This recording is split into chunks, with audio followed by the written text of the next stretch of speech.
This week on True Crime Travelers. What if you knew that a destination was dangerous? Would you go there?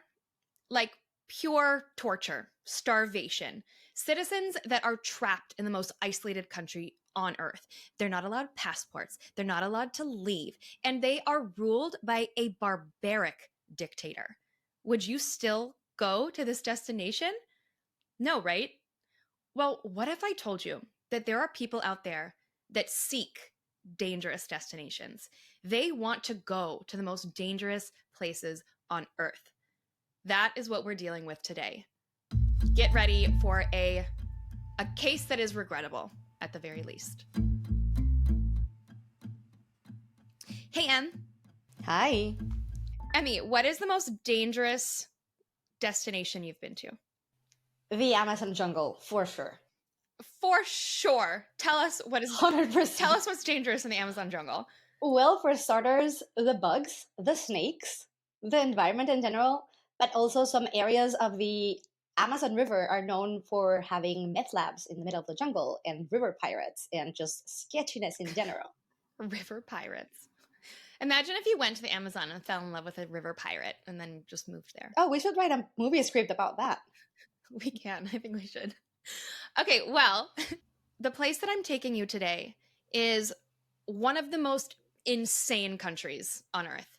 It is super isolated, super tyrannical, and super mysterious as to like what happens there, which is why a lot of people want to go there. Today, we are going to North Korea. Oh, ho, ho. But before we get into today's case, remember that you guys can go on truecrimetravelers.com/episodes and you can follow along with this episode so you can see photos of what we're talking about there. And while you're there, join our newsletter because I deliver these episodes to you in your inbox every Tuesday. Now, let's get into today's case. It was the last day of his trip to North Korea. Otto Warmbier, he was from Cincinnati, Ohio, 22 years old. He had recently graduated from the University of Virginia, where he studied economics. He was a fraternity brother, so he really, Emmy, had that like clean-cut look, like khakis, pastel-colored polos, collared shirts, kind of always looked like he was going to church, like swept hair, kind of like a professional Justin Bieber. He's also the kind of guy who, when he walks into a party, he's very quickly the life of the party. And this kid, he was the valedictorian in high school. He was studious, he was smart, he was a family boy, he had great friends. He was a cool, sweet kid. Let me play you part of his valedictorian speech. Hello, everyone. When I was told that I'd have the honor of speaking at graduation, my first instinct was to find some key words. I didn't expect that Andy Bernard, the man named by the pop culture magazine Vulture as one of the 10 most annoying characters on television, would say the perfect quote to describe this class. But somehow, he beat out Hemingway, King, and Tyson, and did it. As all the employees on the show were beginning to go their separate ways and begin new, exciting lives, much like we all are right now, he just described his feelings. He didn't use any big words or elaborate metaphors. He just spoke. I wish there was a way to know that you're in the good old days before you've actually left them. To me, that one sentence completely captures the feeling of this graduation. This is our season finale. Doesn't he seem so sweet? I love this kid. He sounds amazing. I know. I want to cry. It makes me really upset, actually. I really hate that. That makes me really upset. I hate this already. I don't even know where this story's gonna go. And I'm furious already. Oh, I hate this. Okay, just so you guys know, Emmy and I, even though I like true crime and like the psychology of it, we don't like blood. We don't like violence. We don't like gore. Like, we don't like all this stuff. And so to think about whatever's about to happen to Otto, it just sucks. So here we go. So every sign was pointing to Otto leading this like really fulfilling life, okay?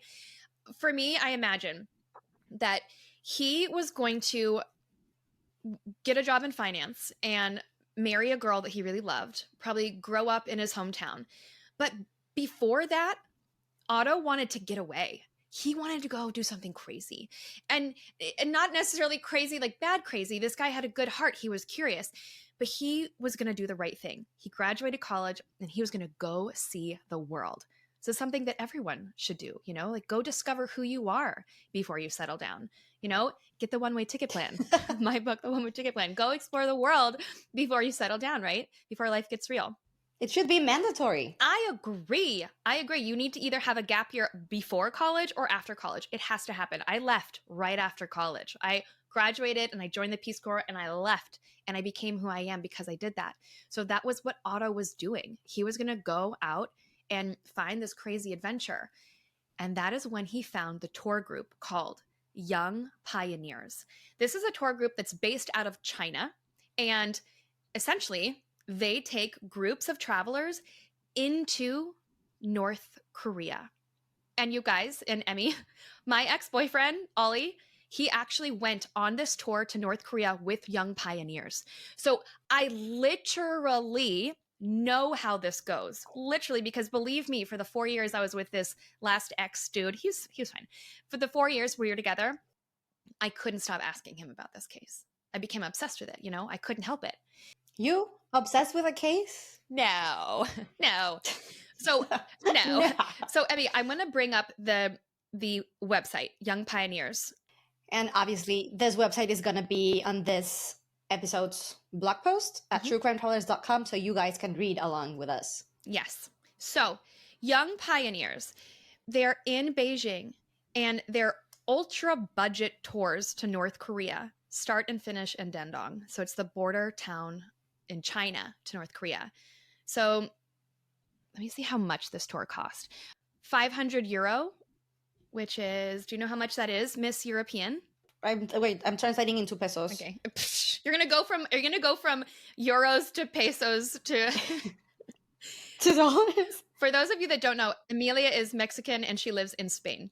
And I live half of my life in English talking to this güera, so. Right. 500 euros are $520. Okay, easy. So it's a cheap tour for young people to do something wild. Imagine his town at home, like in Cincinnati, Ohio. How many of his friends can say that they went to North Korea and they spent New Year's Eve in North Korea? Crazy, right? But the thing is about North Korea, it's not really a vacation. It's a horrible place, which I'll tell you about more in a second. But as a bid to gain like a better reputation, the North Korean government, they allowed just a few exclusive tour groups to come in, and they essentially force feed these people their propaganda. They let them stay in the capital, Pyongyang. They get to go like singing rooms. They get to see North Koreans clapping and well-dressed. They get to see everything North Korea wants you to see. Okay? Mm-hmm. And the locals that guide you around in North Korea, they're nice, they're really friendly, and they're smiling, and they want you to think, we're so happy to have you here. When in reality, if that North Korean slips up, if they make a scene or they cause a drama, they could be sentenced to hard labor, which is a death sentence. So these Koreans, they're smiling, but they're smiling out of fear, all while watching these Western free tourists get drunk on vacation. Imagine that kind of like dichotomy, like that juxtaposition. So, if you don't know behind the scenes of North Korea, let me tell you a little bit. So it's run by the dictator, Kim Jong-un. He was raised by his father, dictator Kim Jong-il, who has passed. He is a pudgy, little, sensitive man with a very big ego. And he runs this nation like he is a god. Whereas his people, they're starving. They endure summers of grueling heat, little food. They work out in the fields. It is night and day. And these people, if they defy Kim Jong-un, it is death. And there are such strict rules in North Korea that you have to follow, you have to be by the book, that there is even a chart of haircuts that you are allowed to have and not have. And if your haircut isn't on the chart of haircuts, you can be sanctioned. So if a North Korean ever tries to escape into China, they know that they can't come back in unless that haircut is right. Does that make sense? That sounds insane. It is insane. It's barbaric. And it's this North Korean dictator who runs a country in fear. And so everyone believes or fake believes whatever he says. And the mind control, it's so crazy that he is able to convince an entire nation to believe crazy things, not just about their leader, but about the outside world. So just to give you an idea of how insane this country is, let me tell you some lies or some beliefs that the North Korean people have been brainwashed into believing. This is insane. Are you ready, Em? I am ready. Okay. I'm going to just go with the most heavy-hitting one. Number one is that North Korea discovered a real-life unicorn lair. A layer of, where unicorns exist, yes. And these are lies. He's like, you guys, everyone outside of North Korea is inferior to us. We have discovered unicorns. They have also said, we have cured AIDS. We have the cure for cancer. North Koreans are the best. They have taught that they're people that the entire world outside of North Korea, where they're not allowed to visit, loves Kim Jong-il and Kim Jong-un. Come on. He's the loved leader in the world, okay? This is the kind of things. Oh, also that Kim Jong-il invented the hamburger. That's also what they told him. That's gold. We're in a country that is all about mind control. So, I mean, you get the picture. Like, this place is mind controlled. Nothing is real, all right? It sounds like small dick energy. It is small dick energy. So that's barely scratching the surface.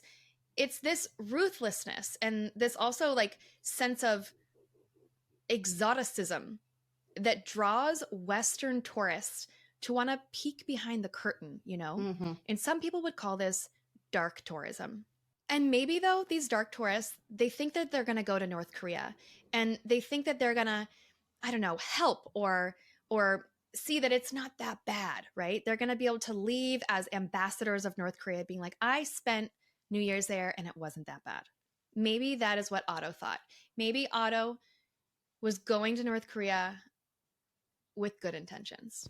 I bet he did. Mm-hmm. So that brings us to what happened. Let's get into it. Our precious Otto, he had spent a week in North Korea and it looked fun. There's photos of him with the rest of the other like tour participants who are all Westerners around his age. In these photos, I counted 2 female Westerners and 5 male Westerners in this kind of, you know, ragtag team on buses, going out to eat, just living this like surreal life, okay? It went by without a hitch, went by totally fine. And then on January 2nd, 2016, when the Young Pioneers group headed to the airport to go back to China, the group together, they go into the airport and you know the process. You go through, you know, security and customs and you get your exit stamp, all of that. That's what they were doing. And then one by one, they start leaving, kind of passing through customs immigration. And the leaders go, the other tour people go. Otto was the last in line.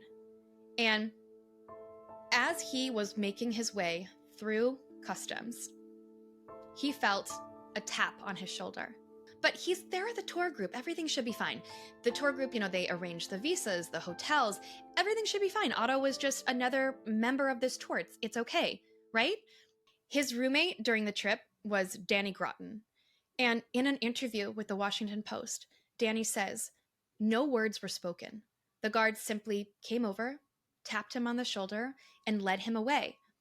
I just said kind of quite nervously, well, that's the last we'll ever see of you. And there is a great irony in those words, he said, because that is indeed the last time anyone would see Otto as they know him. Once he was detained, however, he was allowed one last phone call with one of the tour guides, where he told them, I have a headache so severe that I need to go to the hospital. And that's it. You know, Otto had been dragged away. All of a sudden, he's saying that he's in pain.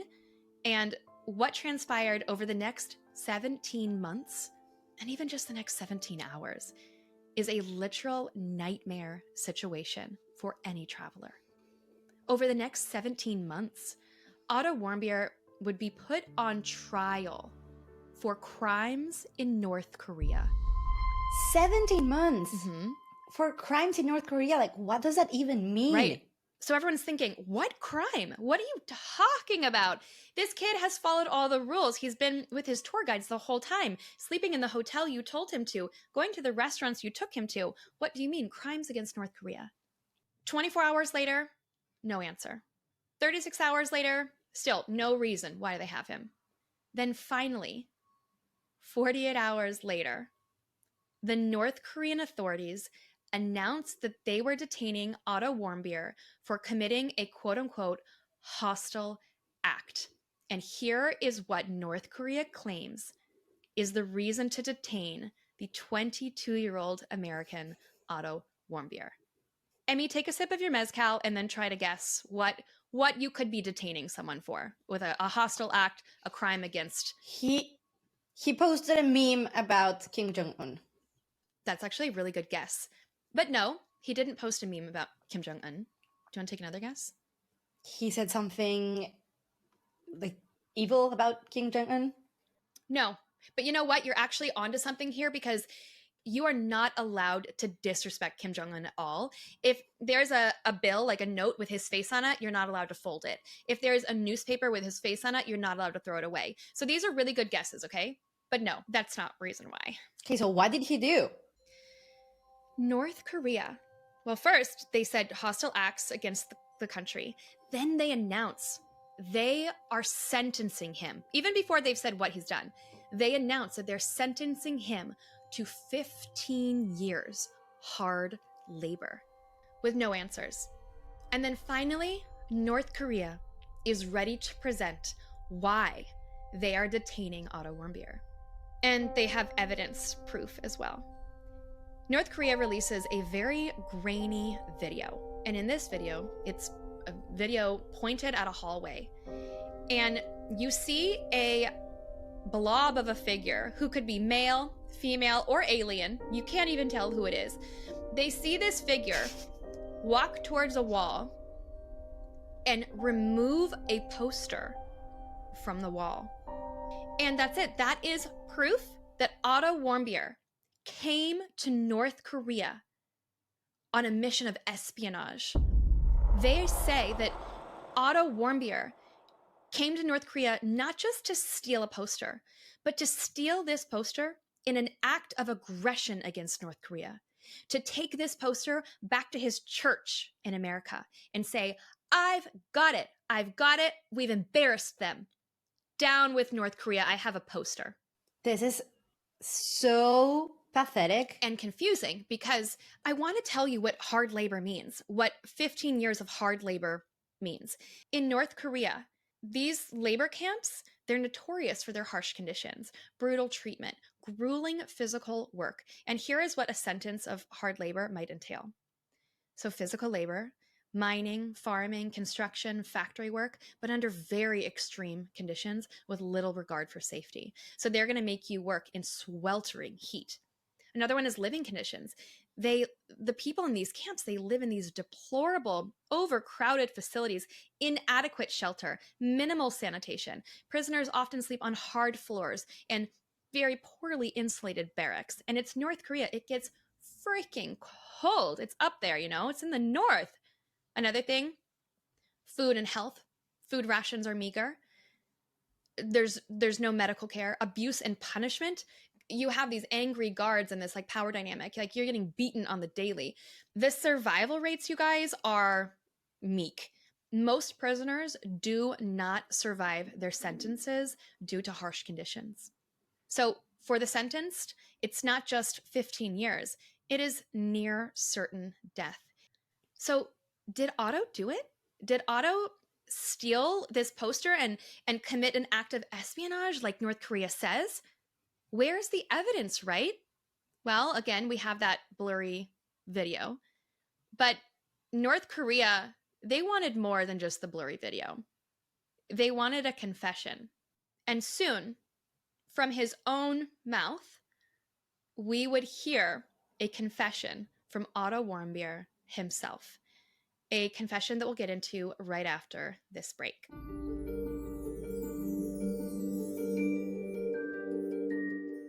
And you guys, this break is actually just me going to be asking Emmy to, Emmy, tell us about your art.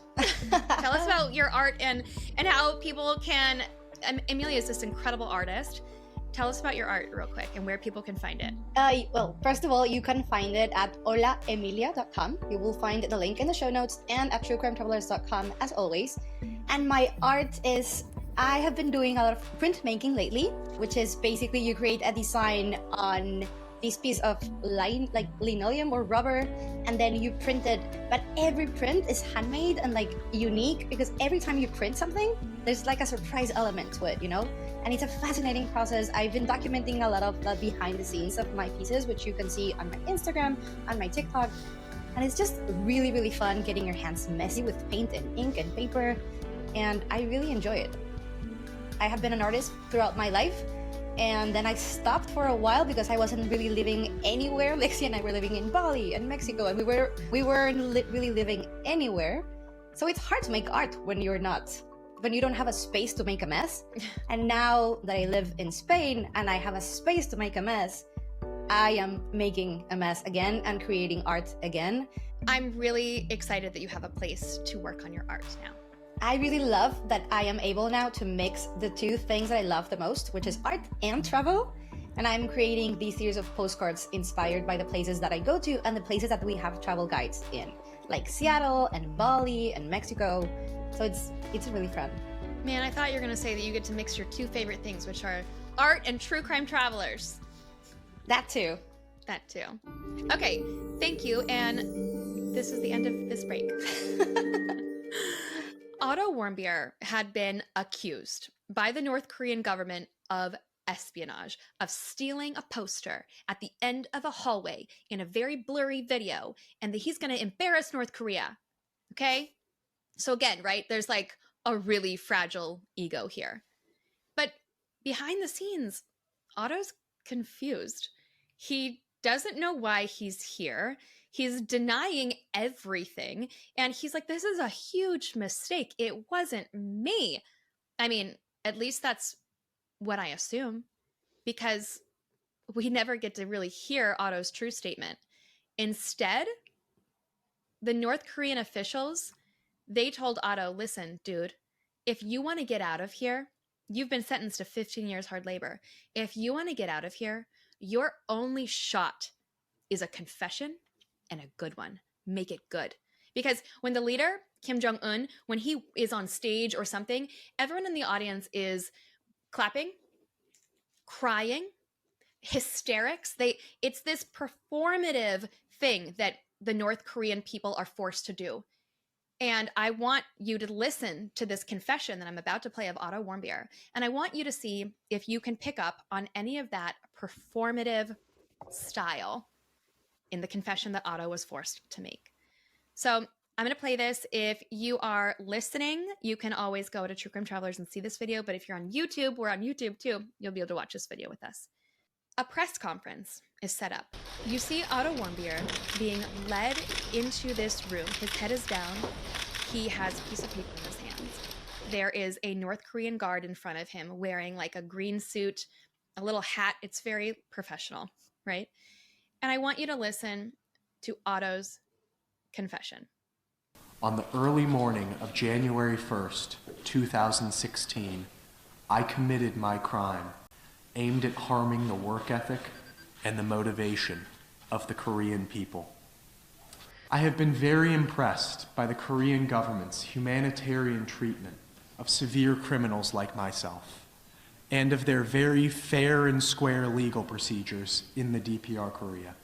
I understand the severity of my crime, and I have no idea what sort of penalty I may face. So now they have Otto standing up, and now he's getting into the real performative stuff. And if you ask me, if you ask anyone really, he's been coached to perform Korean style. For your forgiveness, please, I have made the worst mistake of my life. Hands up in the air, looking up in the air, big motions. And he's doing this all the while under two photos of Kim Jong-un and Kim Jong-il. And you guys can hear all these like cameras clicking. Let's get back to the craziest part of this. How I was used and manipulated. Please, act to save me. Please save my life. So I'll put the full video on truecrimetravelers.com so you can watch the full confession.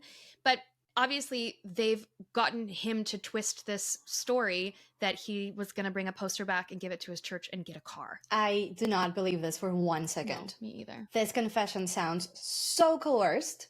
In any country, I would think it was coerced. But in North Korea, with how strict they are, I have no doubt in my mind. Mm-hmm. And his performance of the good people of North Korea, and I have seen the humanitarian aspect of the government. It's like, dude, come on. I know! That's the craziest part. That is like the giveaway. These people haven't traveled around the world to understand that, hey guys, if you make him say this, we're all gonna know that this is, full of shit. Okay though, but is it true? Did Otto come to North Korea to plan to take this poster? Well, his roommate, Danny, he says, no, this didn't happen. He says that Otto was asleep in this North Korean hotel room all night long because they had a flight to catch the next day. So if Otto didn't really do this, why detain him? So this is where we're at. We have this kid that went to North Korea on a tour. As he's leaving, they take him, they accuse him of stealing a poster as like some kind of propaganda. They put out this really grainy video that we'll talk about in a minute that doesn't really prove anything if you ask me. Like, did they find the poster on him? That would have been better if they had found the poster on him, if they said, here, it's in his bag. But did he even have it on him? Do you know what I mean? So we have him in detention. And what happened next is an American miracle. Otto's parents orchestrated a crew of help, including Donald Trump, who is known to be buddy-buddy with this dictator. And with all of these, really, truly, I was actually listening to Donald Trump on Joe Rogan, and he's saying, like, everybody thinks it's bad that I'm friends with this dictator. He's like, but it's a good thing. And it's like, well, I guess in this situation, it is a good thing because they were able to convince North Korea after 17 months to release Otto in good health. Otto Warmbier was going to come home, and he was going to come home with a story that was even crazier than the one that he planned. But never trust a tyrannical regime to keep their word. Otto was flown home on a private plane, and his family was hoping to see the doors open and have him run into their arms and hug him and have this reunion with him and say, you're home, we're never letting you go, we're burning your passport, you're going to stay here forever. But that's not what happened. There's a photo of Otto being taken off the plane, and he is in a vegetative state. He has a feeding tube, he can't speak, he can't talk, he's unresponsive. His parents say that he had weird things on his body, like he had a really weird large scar on his foot, which had healed. But they were like, we're his parents. We know that this isn't normal. And they also say that his bottom teeth looked like they had been rearranged. And it's like, this is our child. You've returned our child with obvious damage to his body, and also let alone like the vegetative state. So his parents, Cindy and Fred, after this year and a half of fighting for their son's release, they were instead making a public statement that went like this. The awful, torturous mistreatment our son received at the hands of North Koreans ensured that no other outcome was beyond the sad one that we experienced today. When Otto returned to Cincinnati late on June 13th, he was unable to speak, unable to see, and unable to react to verbal commands. He looked very uncomfortable, almost anguished.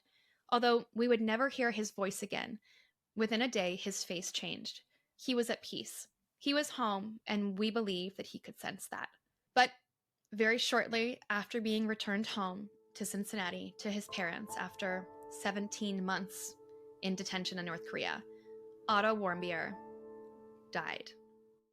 I am furious. This is the furiousest I've been on this podcast so far. And I know that's not a word. I don't care.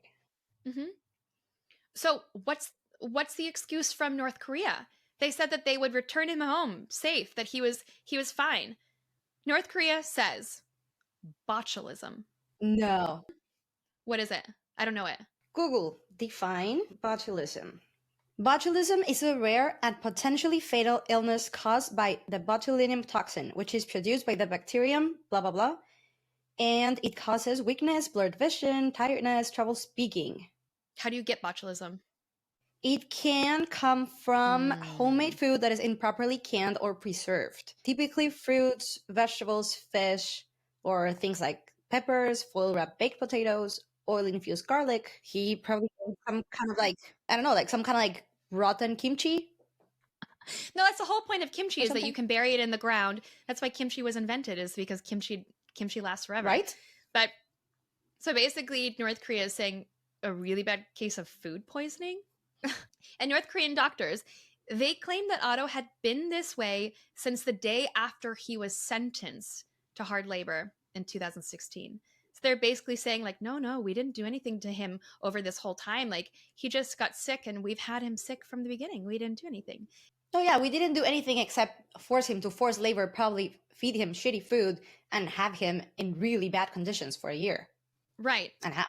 The American doctors, they disagreed. They said there are no signs of botulism, but they did say that through MRIs that they did discover that Otto Warmbier was brain dead by the time that he was delivered back home, and then shortly after he passed away. Do they know what caused the brain damage? Oh no, because get this, Emmy, this is something really crazy. And like, forgive me if I'm wrong, but I presume that this happened for religious reasons.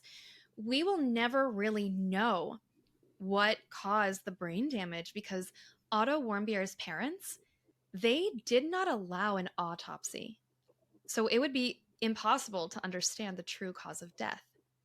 And now, like, I can't judge a family. I can't judge parents. But I sure as hell would like to know what happened to my child. You know? I agree. Yeah. So brain damage, though, can be from a few things. It can be from lack of oxygen to the brain, from violent shaking, from infections. Head trauma. Head trauma. But guess what? There was no signs of any scarring or head trauma. It could be that he fell down and it healed. It could be someone punched him over and over and it healed. But they said that there was no signs of head trauma. Okay. So what was it? What caused Otto Warmbier's vegetative state and ultimately led to his death? But also, why did they detain Otto? Did he really steal the poster? And if so, did the punishment fit the crime? Or was there something bigger at play here? Was there a hidden underlying goal to take Otto, an American man, and detain him? Emmy, it's our favorite time. It is time to play detective. Now, for those of you that don't know, I lived in South Korea for 2 years as an English teacher. And Emmy, this is kind of crazy. And we're going to withhold our judgment as best as we can when I tell you this story. But when I flew back from South Korea one time back to Texas, I had someone ask me, where have you been? And I was like, I've been in Korea. I just say Korea, you know? And they said to me, north or south? And I was like, what are you talking about, north or south? Like, on one hand, we have North Korea, which is this like barbaric regime. And on the other, we have South Korea, which is like amazing food, lovely nature, women's rights, fashion, abundance. And like South Korea is one of the safest countries for women on the planet. You can get our South Korea guidebook on Amazon as well, the Solo Girls Travel Guide, South Korea. It's a bestseller. But North Koreans, wow. North Koreans, they tried to escape and defect, is what it's called, into South Korea. They try to run across the borders. Even at the DMZ, the demilitarized zone, which is like the area, the border between North Korea and South Korea, North Korean guards have to hold hands when doing some kind of changing of the guards thing in order to make sure that one guard doesn't try to run into South Korea. They have to hold each other. I mean, it's like they could come up with a better system, I'm sure. But North Korea is horrible and South Korea is fantastic, you know? I just always thought that that was a really crazy question for someone to ask me. Don't you think? Yeah, I think it's like, well, definitely not North. Well, definitely not North Korea. So anyways, so we have this insane regime, and we can only speculate what they did to him.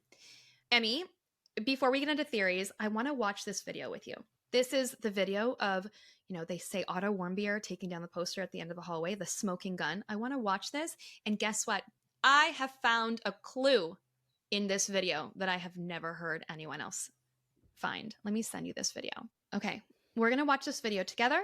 We're going to speculate what happened, and I'm going to point something out. And if you guys are watching on YouTube, you can watch with us. If you're on True Crime Travelers podcast, you can go on the blog and see this video.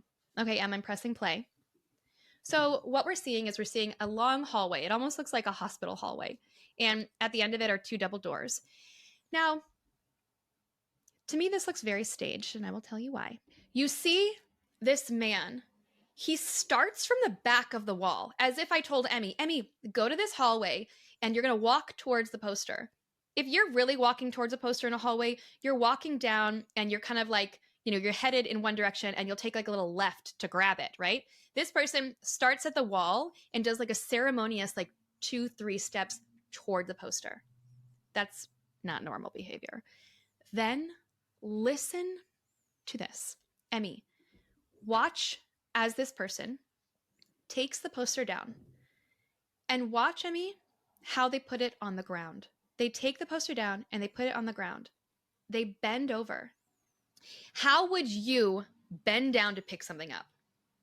Dude, can you just drop something and pick it up? Can you show us? Can you show how you would do it just naturally? What do you, like, okay, so drop it. If you drop something, you're going to bend with your knees to pick it up. That was a really good reenactment, Emmy. I think you should have more reenactments on this podcast. So when you went to pick that up, you used your knees to pick it up. In this video, the person that takes the poster off the wall, they take it off the wall, and they are placing it on the ground with such care. And they don't look like they're in a hurry whatsoever either. They bend at the waist. And here is why that is so significant. In South Korean culture and in North Korean culture, in Korean culture, you bow with your body as a sign of respect. I remember as a teacher in South Korea, I remember going to the grocery store and I ran into one of the mothers of one of my students, and she gave me the most respectful bow, which is basically all the way over, and the top of their head is towards you, and you're just like, you know, it's such an honor when someone bows to you like that. In this video, that person takes the poster and they do a Korean bow, and they gently put the poster on the ground. That, to me, the bow tells me that this person is Korean, and also the care this person took in not folding the poster, just placing it on the ground, that also tells me that this person is dedicated to this regime. And you remember how I told you guys, you can't fold a bill in half if it has his face on it. This is the same thing. This is the same thing. If you were Otto and you were stealing a poster, you would quickly grab it, you'd roll it up, you'd put it under your shirt, and you'd get the fuck out of there. I was gonna say the same. Like if you're stealing a poster, you roll it up quickly and you run from there. Yeah. Also, it's a really well lit hallway, like a freaking hospital. And you know what? Like the physiol, I don't know what the right word in English is, but like that person's build. Before you mention this Korean culture fact that I think it's fascinating, and I think that's like the huge advantage of analyzing these cases from the traveler's perspective, because you lived in South Korea, you were close to this culture, you know? I am not as proficient in Korean culture, but my first thought when I was watching that video was that this was an older man. If you think of like how like a younger person grabs something, like picks something up from the ground, versus how someone older picks it up, people don't use, like, older people don't use their knees. They like, because like they, I don't know, older people knees. But my first thought was like, this is an older person. This is like a 50, 60 something way older person. The build, the way he or she moves. I would have never assumed for 1 second, like, oh, that's like a 18-year-old dude. Not at all. No, not at all. And here's the thing about North Korea. They're not socialized very well. So they're not thinking in their head, what would a real person do? Like, they don't have Dateline. They don't have real reenactments. They don't have Emilia Igartua reenactments, okay? They haven't really thought this through. So this brings me to our theories. Honestly, listen, Otto is dead. Someone is dead. So this isn't funny. But what is funny is how freaking ridiculous it is that anyone thought that anyone would buy any of this. Have you guys seen, have you seen the movie called The Dictator? It's where Seth Rogen and now the canceled James Franco go to North Korea and they're on a mission to assassinate the dictator. Have you seen this movie? I have not, but now I know what I'm doing after we're done here. I recommend everyone go watch this movie because it is hilarious. They show the propaganda factor in this movie, and they show like how little this ego is of this dictator. So much so that when the movie came out, Kim Jong-un was like, do not play it. Like, he was like, we're going to attack you if you play it. Like, it was crazy. It was crazy. But I will say that they did a really good job in kind of highlighting the hilarity of this regime and what they want you to think, what they want you to believe. Okay, so let's get into theory number 1. And this is so wild that it's believable. And that is this, that Otto Warmbier's detention in North Korea happened during a time where North Korea was ramping up its nuclear weapons programs, and the tensions with the US were through the roof. Basically, North Koreans, they have a history of detaining Americans as bargaining chips to get attention or leverage in the negotiations, right? So they're like, let's take this kid, we'll use him later for negotiations. And at this time, the US, they were increasing military pressure on the region already because they were like, do you have nukes? And North Korea responded by acting out. This is a theory that North Korea responded like a child by detaining Otto for allegedly stealing the poster. But the sad thing is, this wasn't just about Otto and a poster, right? It's a bigger fight over nukes and power. And sadly, Otto Warmbier's case, it became a tragic symbol of how ugly things can get when countries are in a dangerous standoff. Now, North Korea, it was already a risk to enter, but to enter North Korea during a highly political tension time, bad idea. Otto Warmbier unknowingly walked into this world, and he was then tangled up in it. Okay, but if Otto was just a pawn in this country versus country game, why him? Why specifically him and not someone else from the group? Totally. Is it just that he was the last one in line? Was it they were like, we're just going to take whatever last one we can get? I mean, I assume. Or maybe they did some research and they're like, he's clean cut, he's American. Well, no, because they knew that they wanted the American. Other people in his group were from other countries. Oh, they knew that they wanted the American. So there must have been some level of planning to get him, right? Maybe they did research him. American, goes to church, like poster boy, picture perfect poster boy.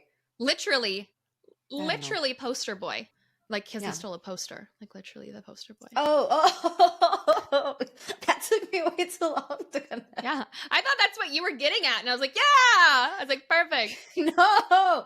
I meant like he's like the all-American next door boy, valedictorian, this blonde, cute guy, He's the perfect bargaining chip. Yeah. Yep. And then they saw he was part of some church and they made up like the whole, he wanted to steal the poster for his church story. That's honestly, that's a great theory, right? Like, it makes sense. But I have another theory. And this theory is a little crazy. But this is what I have believed since I heard this case of Otto and of Otto returning home in this vegetative state. I have in my soul had this theory that I cannot kick, that I cannot get rid of. And I'm really curious, Emmy, as to what you're going to think. And I'm sure that we're going to get some like weird opinions on what I'm about to say, but this is what I believe. A ver. Okay. So theory number 2, it's my personal theory. And you're either going to think that I'm crazy or I'm right. Theory number 2 is the human guinea pig experiment. And hear me out, okay? I've always thought, what if North Korea was using Otto for medical experiments? Like, not just torturing him to punish him or to scare him, but testing him like an alien, like a scientific experiment. Think about it. North Korea is a totally homogenous country. Like 99.9% of the population is Korean. They have little to no interaction with people from outside their borders, especially like Otto. He's this young Caucasian American man. And we know that this regime thrives on propaganda and brainwashing, and they use like celestial, like magical creature type thing. They teach their people like these crazy things, like that their leader has superpowers and is the best country in the world. And what if they believed another myth? What if they believed that the white people, or the foreign people in general, to be honest, are physically or mentally different from them? That's not hard to believe, right, Emmy? No, actually it's not. Right. So what if they wanted to prove it through experiments? Maybe they tortured Otto in ways designed to see how the foreigner reacts, or the white man, how much pain he can take, how long he can survive under torturous conditions. Maybe they tested him with drugs and poisons, or even other methods of psychological torture. Or maybe they were testing, maybe they're giving him a disease and then testing a medication. Maybe they were seeing like, how do these people outside of our country react? North Korea, after all, they have been accused of developing chemical and biological weapons. So what if Otto was used to test these agents? Maybe they exposed him to a nerve agent or a biological weapon to study its effects on the human body. And I'm sure that they've already done all of this to their own people, but now they needed a new one. The coma, the brain damage, these can all be symptoms of exposure to something far more sinister than we know. So my theory in my gut that I have absolutely no proof of whatsoever, but just something that's always been with me, is that Otto Warmbier was not just a prisoner. He was a science project in their twisted quest for knowledge or power or propaganda. And it sounds insane, I know, but this is a country where they force their people to worship their leader like a god. If you're willing to rewrite reality on that scale, what is stopping you from experimenting on a foreigner in the name of so-called science? It's horrifying, but it might explain why Otto came back in this condition that no one could understand. I feel like I have to run to the kitchen to get some tinfoil to make a tinfoil hat. But I actually agree 200% with this theory because, number one, I read like 2 days ago that North Korea is attacking South Korea, like towns that are close to the border, with the most annoying noise 24/7. They are under psychological torture from North Korea. They have like scary noises and just really, really torturous noise 24/7. So they're already doing psychological torture to their neighbors. I don't think they would not go as far to do everything you just said. And again, Otto was this poster boy. He looks like the prototype of American average soldiers. Let's try this out with him. Right. Because they're like, okay, you guys, we're always under attack from the US and they might come here and they're not normal human beings. And, they might have this whole fanciful unicorn thing. And so they might say like, let's find out what we can use against these people. That's just always what I've thought. I don't know. That's just always what I've thought. Of course, this is going to boil down to political tensions. That is like, the genesis of all of this. But there's just too many questions. I think that Otto was probably brain dead very soon after And I think they probably just kept him alive in a terrible vegetative state. I agree, but I also have a problem with this. Wouldn't doing this kind of thing to an American citizen would be very risky to North Korea? And like putting a target on their back, right? Because usually they detain Americans for bigger offenses like carrying Bibles into the country.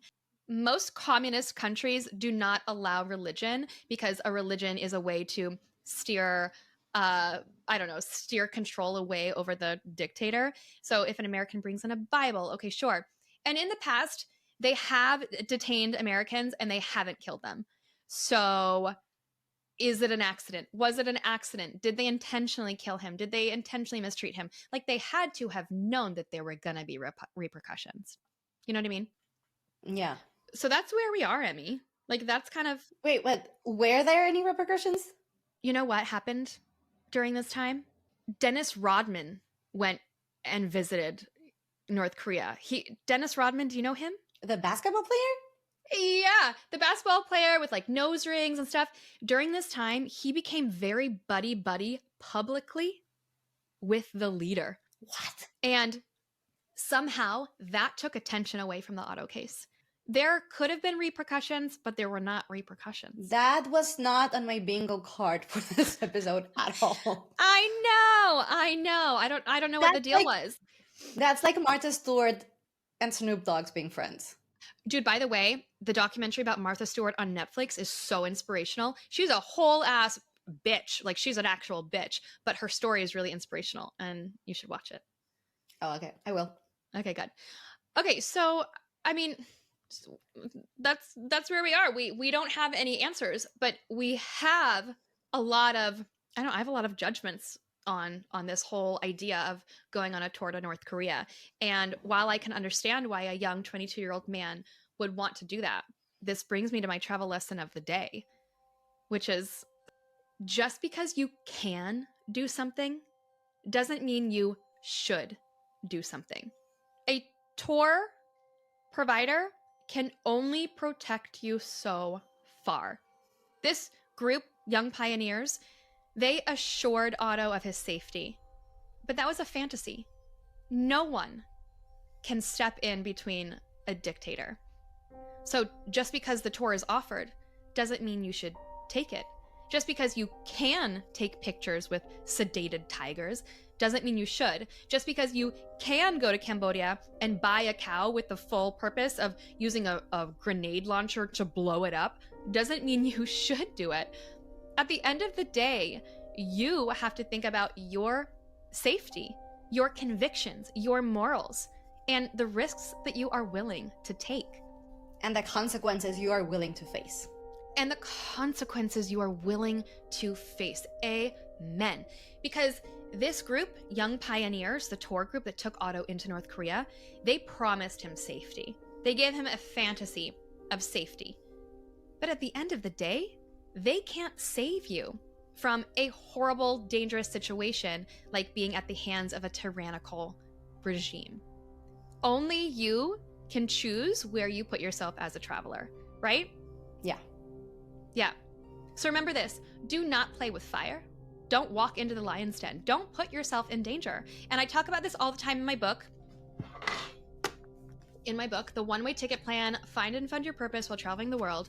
I think it's chapter 6, that's safety and scary things. And I talk about how you can literally choose your destinations based off of safety. You can literally put yourself in safer destinations. The world isn't scary when you travel to less scary places. So it's up to you. If you find an amazing tour, even with amazing reviews, these people have 1,211 positive reviews on TripAdvisor, Young Pioneers. Even then, it is up to you to say, what am I willing to risk? And the consequences, what consequences am I willing to take? Absolutely. And you know what? At the end of the day, North Korea is a country full of prisoners. People who live there, they can literally not leave the country. So I feel like traveling there is going to a dolphin show. You're supporting the captivity of the dolphins, you know? If you go to SeaWorld and a zoo, or if you go to places that do animal tourism, I feel like it's something similar. If you go to North Korea and you spend your money in North Korea, and you're buying this Disneyland like show they're putting on for tourists, you are supporting them. So I would say, like, don't go there. The world is so big, and if you want to go see dark tourism things, there are a lot of really fascinating and interesting and way safer dark tourism things that you can do that don't really mean supporting sketchy things going on in the world. Right. And like, listen, every country has something that we don't want to support, right? You can say like, there's this crazy dictator, but like even Cuba, right? You go to Cuba and you're able to give like cash directly to these people that own like a restaurant or a guest house. Like you're able to directly interact.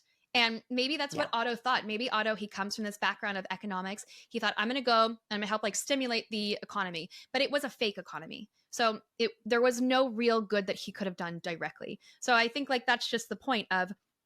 It's like, think about how you're spending your time and your money. And as travelers, we vote with our dollar. I know it sounds like so I don't know, cliche, campaigny, but it's true. It's true. You vote for your dollar. So you know what? Like you're never going to be a 100% angel of a traveler. It's just not possible. I'd like it to be, but it's just not possible. There are evils tied to so many industries around the world, but your mission as a conscious traveler is to do your best research and follow your best intentions to do good around the world. And every week we send out a True Crime Travelers newsletter, and in it, to balance our true crime karma of talking about these cases, we have something that we call goodcations. So goodcations is when you go on a vacation and you're able to do some good. So in this email, I always balance, like, here is a way that you can give back, because not every destination is horrible. That's what you and I are always trying to teach people. Not every destination is horrible, but this one is. This one is.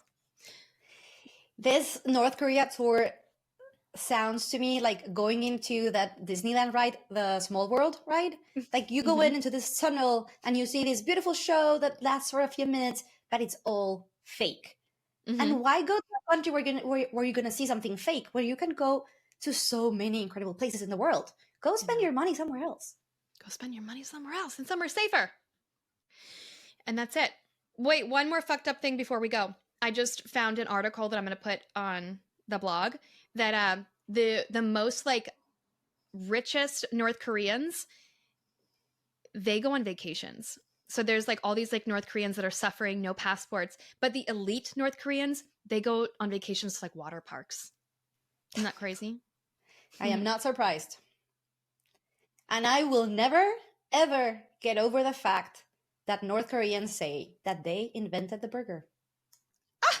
I know. The audacity, Okay, guys. Well, I want to say one thing. I want to ask a favor before we go.